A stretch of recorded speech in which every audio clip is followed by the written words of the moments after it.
13. On the day the book of Moses was read aloud, in the hearing of the people, there was found written that no Ammonite, Moabite should ever be admitted to the assembly of God. I got Kool-Aid on my finger.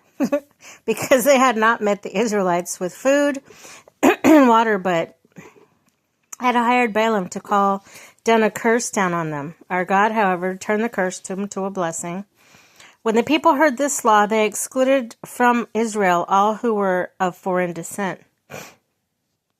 Before this, Eliashib, the priest, had been put in charge of the storerooms of the house of our God. He was closely associated with Tobiah, and he had provided him with large room formerly used to store the grain offerings and incense and temple articles, and also the tithes of grain, new wine, olive oil prescribed for the Levites, musicians and gatekeepers, as well as the contributions for the priests. But while all this was going on, it was not in Jerusalem, for in the 32nd year of Artaxerxes, king of Babylon, I had returned to the king. Sometime later, I asked his permission and came back to Jerusalem. Here I learned about the evil things Eliashib had done in providing Tobiah a room in the courts of the house of God. I was greatly displeased and threw all Tobiah's household goods out of the room. I gave orders to purify the rooms and then put back into them the equipment of the house of God, with the grain offerings and incense. I also learned that the portions assigned to the Levites had not been given to them, and that all the Levites and musicians responsible for service had gone back to their own fields. So I rebuked the officials and asked them, "Why is the house of God neglected?" Then I called them together and stationed them at their posts. All Judah brought the tithes of grain, the new wine, and olive oil into the storerooms. I put Shelemiah the priest, Zadok the scribe, a Levite named Pedaiah, in charge of the storerooms, and made Hanan, son of Zakur, the son of Mattaniah, their assistant. Because they were considered trustworthy, they were made responsible for distributing the supplies to their fellow Levites. Remember me for this, my God, and do not blot out what I have so faithfully done for the house of my God and its services. In those days I saw people in Judah treading wine presses on Sabbath and bringing in grain and holding it on donkeys, together with wine, grapes, figs, and all the other kinds of loads, and there were bringing all this into the Jerusalem on the Sabbath. Therefore I warned them against the selling of food on that day. People from Tyre who lived in Jerusalem were bringing in fish and all kinds of merchandise and selling them in Jerusalem on the Sabbath to the people of Judah. I rebuked the nobles of Judah and said to them, "What is this wicked thing you are doing, desecrating the Sabbath day? Didn't your ancestors do the same things so that our God brought all this calamity on us and on this city? Now you are stirring up more wrath against Israel by desecrating the Sabbath."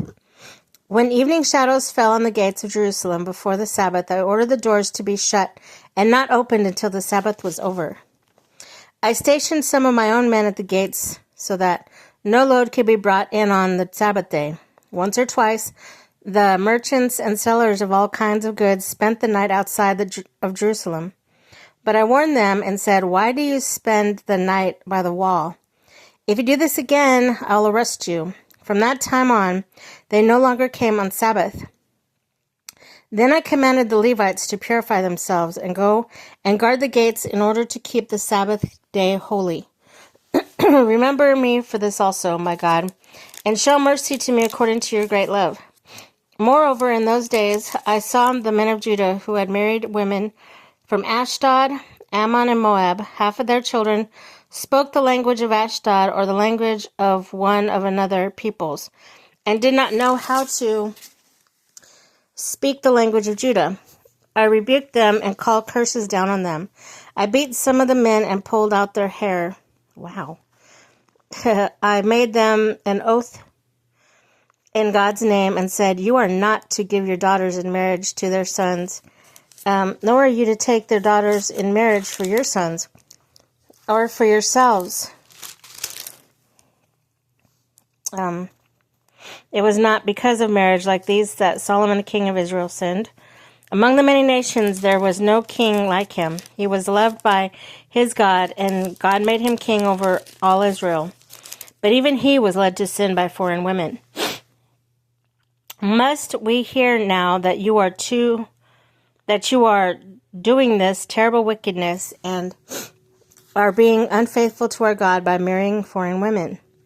One of the sons of Joiada, son of Eliashib, the high priest, was son-in-law to Sanballat and Horonite, and drove him away from me. Remember them, my God, because they defiled the priestly office and the covenant of the priests and the Levites. So I purified the priests and the Levites of everything foreign and assigned them to duties, each to his own task. I also made provision for contributions of wood at designated times and for first fruits. Remember me with favor, my God.